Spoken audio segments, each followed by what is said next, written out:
This will be a long-winded tour of the shack, and it starts with my dad's 79 Chevy pickup that Christopher, my son-in-law, did a nut and bolt restoration on. It was my dad's first new pickup, and he loved it to the very end, and so we kept it, did a restoration on it, bringing some wood out for the shack. On the outside, we have some old signs. Of course, we have Sunday school and church every Sunday when we're out here, all from remotely from their own blinds. On the back porch, we have a number of antiques. There was a 4th of July April Fools for many years, and one was No to Canada, Keep Minnesota, Keep Ely in Minnesota. There's some old hay rakes. I don't know if any of you recognize the old strap-on ice skates, cane poles that I grew up fishing with, the sauerkraut maker. We have the old cream can and an old lantern. Down below we have the hand drill, and that was used to chop silage out of the pile. A bee smoker. That's a corn planter to the left of the, to the right of the moose head. The moose head is special. The day after we buried our 4-year-old grandson, we took a walk a couple miles to the north of the shack as it was kind of solemn, and here laid a moose all stripped away by the wolf kill, and we brought the head back in memory of that precious little boy that left us. The pop machine from the stool that I had from I bought from the teacher's lounge after they got rid of it. That's where you got the bottle of pop for a quarter, or maybe even a dime. You got the old basket, and the chair is one that goes with the bedroom set in the house that I grew up with. Is still being used. We've got a series of deer racks. The old swing that was at the house for many years and got moved up this way, and we will head inside.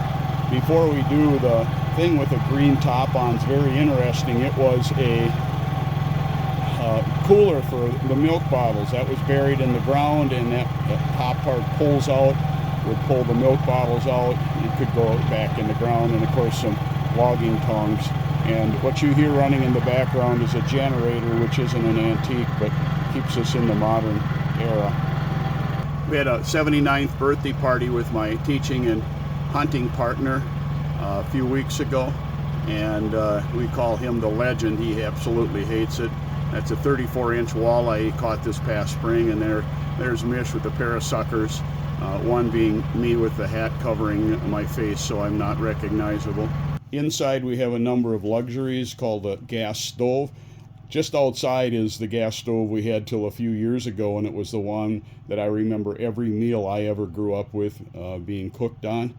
And of course, the technology of this day and age, we've got a computer, a TV, we'll have a hot spot. No running water except to run and get water, but we do have a sink with a waste bucket underneath. We have a fireplace, although that's not the primary heat. It's awfully nice to have as ambiance and to help get the place warmed up when we start. Some old antique maps of where I tend to wander every now and then, called Basswood. Some old reminiscing pictures. A number of my medals. I wasn't allowed to put those up in the house, but seeing no one sees them here, I have my medals and trophies kind of somewhat hidden, and then all of the different things that you might recognize if you're old enough. The coffee grinder, the various bottles, the medicine grinder when we made our drugs, a game ball football that I might have gotten, some old one is hand-carved antique decoys, and those were called cameras in the old days. Some of you might remember what those are. A friend of mine does some paintings, and I'll talk about him in a bit. We have a couple of spinning wheels that are up in the rafters, and some old antique lanterns. Oh, there's my track uniform from when I should have been the state champ. Photo finish. They gave it to the guy from the suburbs. I think I was jobbed, but anyhow, that was from my senior year, and that's the one my grandma spun the wool on, and I actually have some hand mitten made mittens that she actually made. And there's one over there that my mom had while she was in her formative years. On the far end is a bear coat, which I am told came across from Germany in 1890 when the Wetzels landed in Baltimore and came across a couple of big fish. The one on the left is one that Jay caught. The one on the right nearly won the crappie contest the last week. It got bumped out by an ounce. And the pictures are from my dearest friend who passed away last October. He had 20 acres next to us at the shack here. A great painter, but a better friend. The telephone is the one that I actually started communicating with Becky on years and years ago. The old ring it and you talk to an operator, give her the number. Our ring was 1 long and 2 shorts, and we had 5 others on the line. You could always hear when they were getting calls, and you know you were being listened to when you were conversing on the phone in the good old days. The radio's the one my dad grew up with.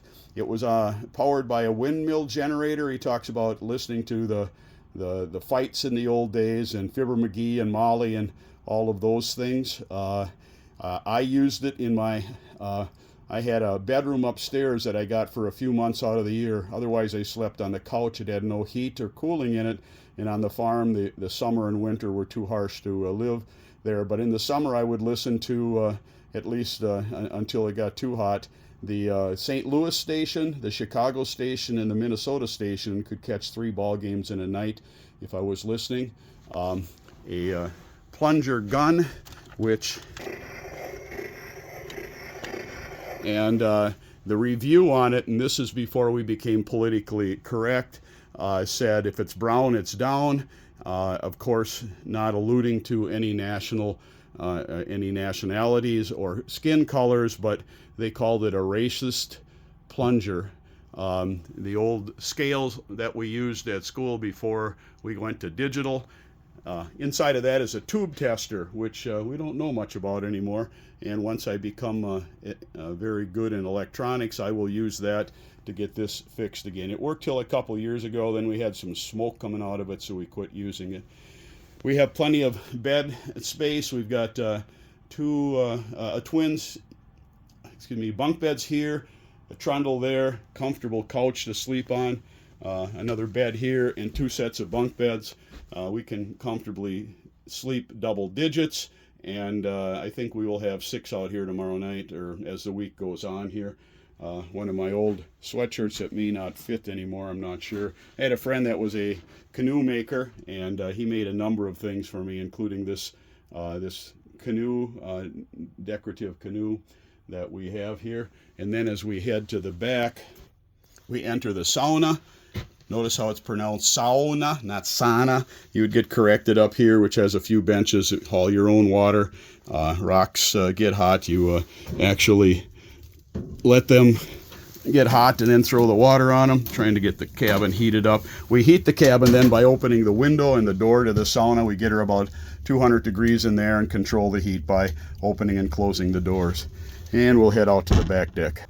On the back deck, we have a number of horse drawn items. My dad started his farming behind horses, ended it sitting in a tractor that was driven by satellites. Of course, Elvis Presley Boulevard. My grandson loves Elvis Presley. Some of you would know those as heat grates. That's what heated my room upstairs. A little bit of something like that. The heat would go through to the upstairs. My dad cut many a maple tree down with the double cross cut saw. I have a picture of them getting their first chainsaw in Marathon County, and that was quite an achievement, he said.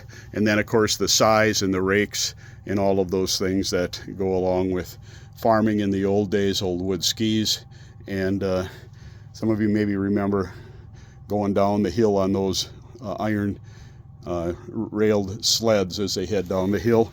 And then, of course, for canoeists, sauna, baths, and showers. In town, it is still used.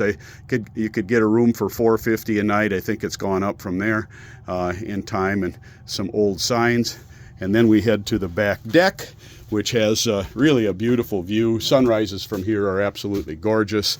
Needs a little bit of work in terms of the cutting of a few trees down or whatever, but the back deck. The entire shack was built initially with logged full logs taken to a sawmill, made into 2x6 dimensional lumber, and then laid in rows with little partitions between the different stacks called stickered, dried for 3 years, and then used to build.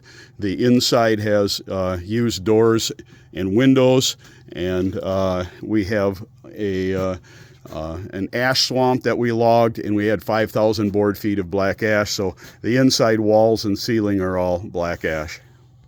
And I'll finish by one more view of the main living area, which again, now you can see all the walls and ceiling are black ash, which was logged off of the property, milled into 1x boards, stickered, and then tongue and groove, and then eventually years later used to build the place. So a lot of history in here. I'm sure I'm missing some things. It'll be cleaned up by tomorrow afternoon and ready for the whole crew to come, or part of the crew to come rolling in. And we have our Christmas this weekend.